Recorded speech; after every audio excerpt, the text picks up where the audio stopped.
గజిబిజి వాతావరణం. లేదు కొద్దిగా ఏదైనా పని చేద్దాం అనుకునేప్పటికి ఎవరో ఒకళ్ళ ద్వారా ఏదో ఒక వార్త విని అటు పరిగెత్తాల్సి రావటం. హ్మ్.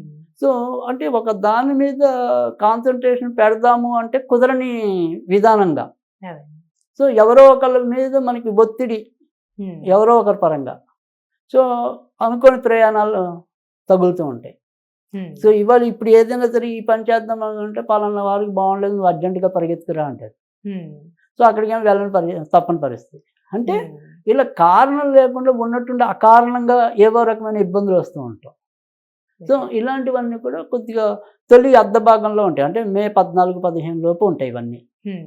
అక్కడి నుంచి క్రమంగా కొద్దిగా మంచి అవకాశాలు రావటం.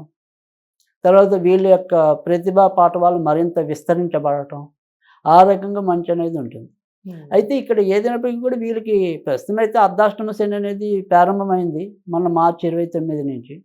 కనుక ఈ అర్ధాష్టమ శని ప్రభావం వల్ల ఏంటంటే ఇలా ప్రతి దాంట్లో కూడా ముందైతే ఒక రకమైన ఒత్తిడి, ఆందోళన ఇవి ఉంటాయి కానీ ఫైనల్‌గా గురుడు తర్వాత మంచి ప్లేస్‌కొస్తాడు కాబట్టి లాస్ట్‌కి మాత్రం హమ్మయ్య! అనే అనుకుంటారు. సో, హ్మ్. ముందైతే కొంతవరకు ఆ రకమైన ఒత్తిడనేది ఇది ముందు చేయాలా, అది ముందు చేయాలా. ఎందుకంటే ఆయన ఎళ్ళకపోతే అక్కడ ఏమనుకుంటారో అనుకుంటాం. అదే. అలాగని ఇక్కడేమో ఆ పని చేయకపోతే వీళ్ళేమనుకుంటారో. ఇలా 2 రకాల సందిగ్ధావస్థలనేది ఎక్కువుంటాయి.